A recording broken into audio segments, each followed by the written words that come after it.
Hello मेरे प्यारे दोस्तों।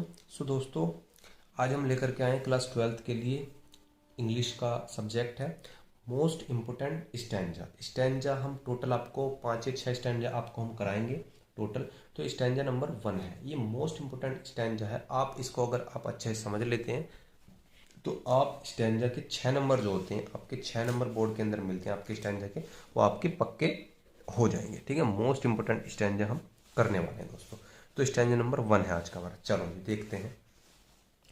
Driving from my parents home to Cochin last Friday morning I saw my mother beside me doze open mouthed, her face ashen like that of a corpse, and realized with pain that she was as old as she looked। अब दोस्तों ध्यान देना है यहाँ पर, सिर्फ आप मेरे साथ इसको एक बार समझ लो। अगर आपने समझ लिया तो आप इसको ज़िंदगी भर नहीं भूलोगे। आपका किसी प्रकार से इस पैराग्राफ से या इस स्टैंडे से क्वेश्चन दे दे, आपका बिल्कुल वो सोल्व हो जाएगा। तो मैं आपको सबसे पहले आपको इस स्टैंडे को समझा देता हूँ। देखो, driving from my parents home to coaching. अब देखो इसके अंदर अगर मैं बात करता हूँ तो इसके अंदर एक गायिका होती है जो भी है, ठीक है, पोएटेस होती है गायिका। वो क्या कार्य करती है, वो रवाना होती है घर से home to coaching. Home to coaching, अपने होम से कोचिंग जो एयरपोर्ट है वहाँ के लिए रवाना होती है लास्ट फ्राइडे मॉर्निंग, मतलब पिछले, अब फ्राइडे मतलब कि शुक्रवार, पिछले शुक्रवार की सुबह को। ठीक है भाई। आई सा माई मदर, अब देखो मैंने देखा, कौन कह रही है, जो गायिका है वो कह रही है कि मैंने देखा माई मदर अपनी माता को, बिसाइड मी, अब बिसाइड का मतलब है जो मेरे पास, और मी जो मेरे पास बैठी हैं, डोज ओपन माउथ। अब देखो डोज ओपन माउथ का मतलब क्या होता है, डोज का मतलब क्या होता है, मतलब कि झपकी, झपकी लेना, बैठे बैठे झपकी लेना, मतलब उग जाना, समझ रहे हो, उग जाना, झपकी लेना। जो बूढ़े लोग होते हैं वो लेते हैं ना झपकी, झपकी। ओपन माउथ्ड मतलब मुंह, आधा मुंह खुला हुआ रहता है, समझ रहे हो, हाफ मुंह खुला हुआ रहता है जो बूढ़े लोग होते हैं वो उस बारे में बात कर रहे हैं। हर फेस एशन, हर फेस एशन का मतलब होता है राख, like that of a corpse. अब ओ कोर्प्स का मतलब होता है लाश।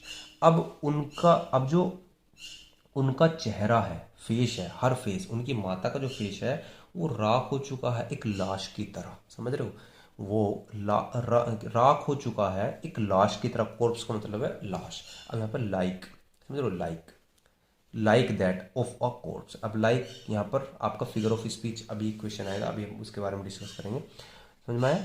एंड रियलाइज्ड, रियलाइज्ड का मतलब क्या होता है, और महसूस किया, समझ रहे हो, और महसूस किया विद पेन, दर्द के साथ, दैट की शी वॉज एज ओल्ड, वो अब भी वो इतनी बूढ़ी हैं, एज सी लुक्ड, जितनी की दिखाई दे रही है। समझ में आ गई जी। शी वॉज एज ओल्ड, वो इतनी बूढ़ी है, एज शी लुक्ड, जितनी वो दिखाई दे रही है। समझ में आ गई। ये पहरे की आपको समझ में आया, पहरा हिंदी इसकी। अब देखो हम क्वेश्चन पढ़ेंगे और फटाक से क्वेश्चन आसानी पूर्वक से हम इसको बना सकते हैं। देखो मैं आपको बना करके दिखाता हूँ। पहला क्वेश्चन, किसी भी तरह के क्वेश्चन हो, अगर आपने उसका मतलब समझ लिया तो आप किसी भी तरह के क्वेश्चन आप बना सकते हैं। बताओ, where was the poet driving to, मतलब पोइट जो है वो कहाँ जा रही थी, ड्राइव करके कहाँ जा रही थी, कहाँ जा रही थी भैया, कोचिंग तो जा रही थी।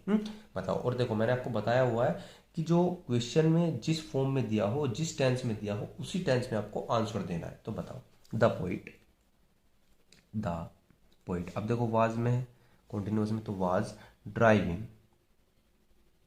अब टू कहाँ जा रही थी भैया, कोचिंग जा रही थी, तो COCHIN हो गया, सिंपल। ठीक है। दूसरा question, what did the, 2 number मिलेंगे आपको इसके, दो इसके हैं, 3 ही क्वेश्चन आएंगे 2-2 नंबर के। ठीक है। What did the poet notice about her mother, मतलब what did the poet, poet मतलब पोइट ने नोटिस, क्या नोटिस किया, अबाउट हर मदर, अपनी माता के बारे में क्या नोटिस किया। आपको आंसर इसी पैरे से पढ़ करके देना है। बताओ क्या नोटिस किया था। उन्होंने नोटिस किया था, आई शो माई मदर, मैंने अपनी माता को देखा जो मेरे पास बैठी हुई थी, डोज ओपन माउथ, उनका मुख खुला हुआ था, और उनका फेस कैसा था, एशन, उनका राख के, लाश के जैसा राख था उनका फेस, समझ रहे हो। तो कैसे बनाएंगे, तो द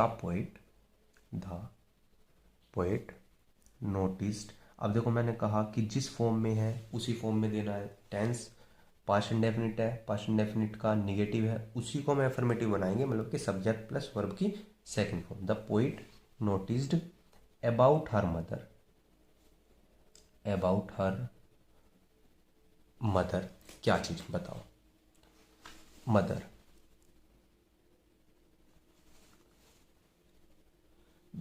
शी वॉज, या फिर या आप लगा सकते हो हर, हाँ ये लगा लो, हर माउथ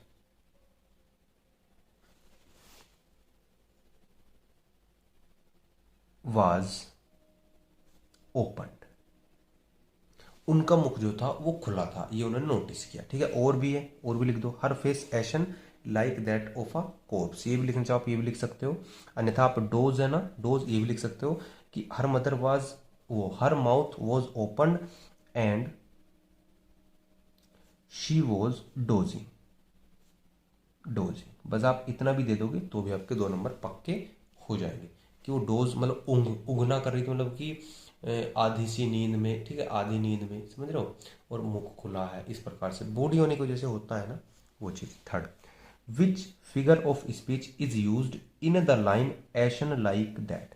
अब देखो एक क्वेश्चन दोस्तों आपका जरूर फिगर ऑफ स्पीच से आएगा जरूर, तो आपकी जो फिगर ऑफ स्पीच है वो आपको जरूर से पढ़ लेनी है। ठीक है जी, तो चलिए मैं आपको बताता हूँ उसमें कौन सी फिगर ऑफ स्पीच लगी हुई है। देखो एशन लाइक दैट, अब देखो बिल्कुल सिंपल, पहले नंबर की ही आपकी फिगर ऑफ स्पीच है। लाइक किसके उदाहरण में आपने पढ़ा है, सिमली के उदाहरण में आपने पढ़ा है ना, सिमली, सिमली जहाँ पर लग जाती है वहाँ पर लाइक वगैरह होता है, लाइक एज जिन वर्डों का इस्तेमाल होता है वहाँ पर क्या लगाते हैं हम, सिमली भी।